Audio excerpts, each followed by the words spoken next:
Welcome to Lee Farms here in Leavenworth, Kansas. My husband Brian back here, myself Kara.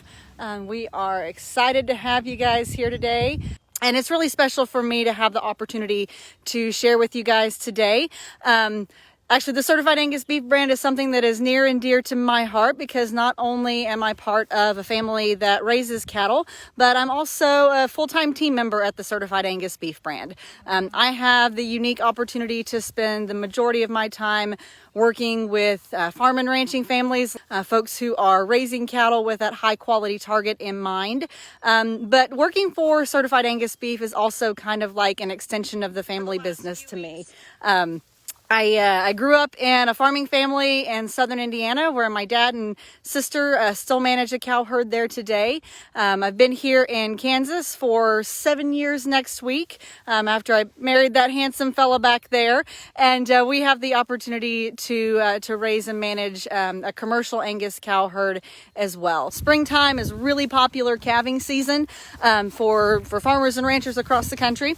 And we do have a handful of spring calving cows that we manage here, but the group that we're going to share with you guys today are actually a set of fall calving cows. So what that means is the calves we're going to be looking at, all of these calves would have been born between the end of September and the first part of November. So they're going to look a lot bigger, and actually here within the next week or 10 days, we will prepare to go through the weaning phase with these calves. And when I say weaning, what that means is that it's kind of like when kids are old enough to go off to school, fly the nest a little bit. These calves are just about big enough to where they can be separated from their mothers. For the last 6 months, they have been drinking their mother's milk, grazing alongside their mothers. But we already have this set of cows bred or pregnant to give birth to another set of calves this fall. So as the calves are currently raising get older, it's important for us to separate the calves from the cows, give them an opportunity to kind of learn to graze on their own. The cows will have the chance to put more of their nutritional value into raising the calf that they are pregnant with, rather than creating milk for the calf that is nursing on them. We brought these cows up here to have a chance to show them to you, and the fence line here to my right, this fence line is actually going to play a really important role here in a week or 10 days when we start weaning these calves. So when we think about weaning, as those calves start to grow up and mature,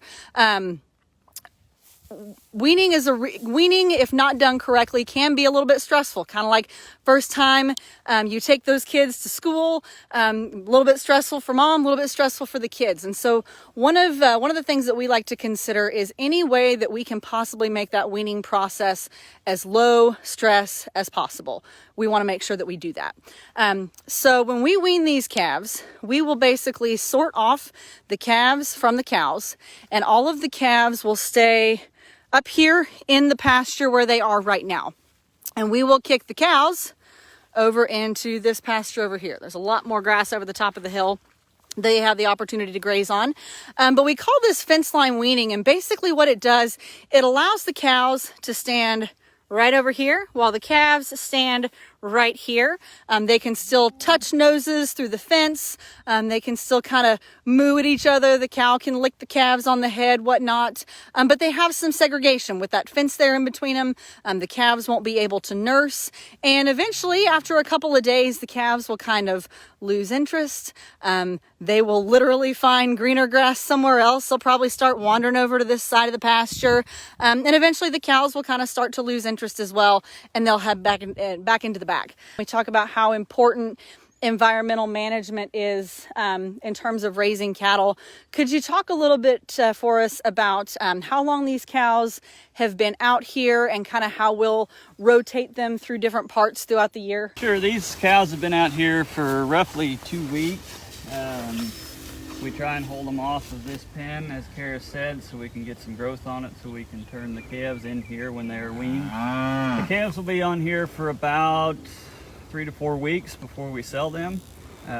Again, the cows will be back in the back, and we will rotate back and forth between these two pastures after the calves get sold. so we don't overgraze one pasture or even undergraze a pasture. The grass we have here in northeast Kansas is fescue. It's a very tough grass. It has very good qualities. It has some qualities that we'd like to improve on. It's a grass that we have to manage pretty selectively.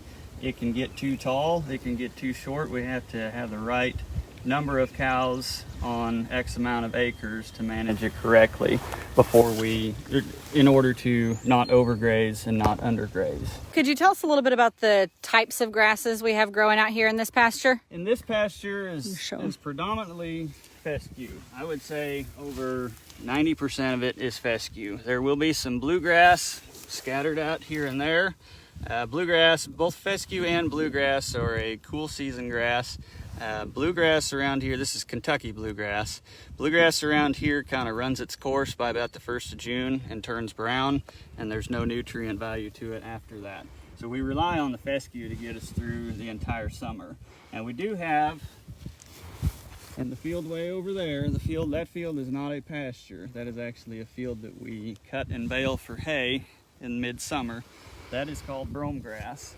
Broome is not quite as tough from a grazing standpoint as fescue would be, but it is a very high quality, high yielding forage grass that we can mow and bale and feed to the cows in the wintertime when all this grass goes dormant and there's nothing for them out here to eat. So when we pull the cows off, as Kara said, this is a summer pasture. In the mid to late fall, when we pull the cows up here and bring them home, we will start feeding them the brome that we baled from that field over there. We are split pretty close to 50-50 here at Lee Farms between our cattle operation and a row crop operation. We are diversified. That's why we refer to ourselves as a farm rather than a ranch, because we are split between both of them. And the crop side of things is actually Brian's first love, where the cattle are maybe a secondary love, and I would be just the opposite, which is probably why we work really well. His degree is actually in agronomy. I refer to that as the Sheldon Cooper of farming for any Big Bang fans out there. He is a crop scientist, basically.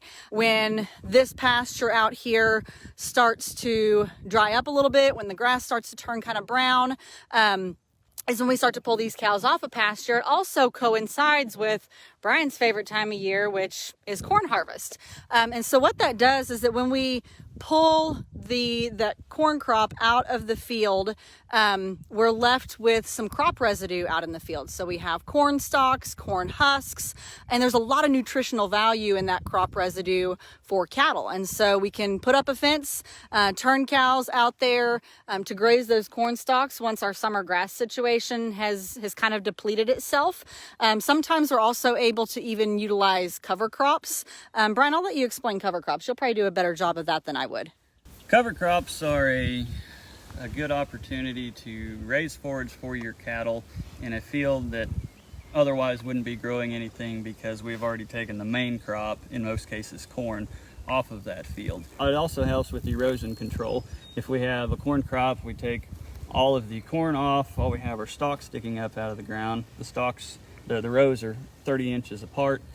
We can run into some erosion issues if we get some hard rain. So if we put a cover crop out there with some grass crops, wheat, oats, we even put some radishes in there too, just to kind of break up some compaction in the soil. Just having a growing crop out there can really help reduce erosion. And it also builds organic matter in the soil, which helps with nutrient availability. Our fall calving cows, we supplement with more protein because all winter long they have a calf nursing on their side, and that can kind of cause them to lose a little bit of body condition if we don't supplement. Now our spring calving herd, they don't have any calves nursing on them during the winter time, so we don't have to supplement them as much. But these cows with the fall calves, they did get a significant amount of supplemental protein throughout last winter. Yep, that's just to make sure we keep their body condition score up where it needs to be. We won't belabor you guys too much, but we sure appreciate you sharing part of your lunch hour with us. We sure appreciate you making time to learn a little bit about our farm, about what we do here. And with that, thanks.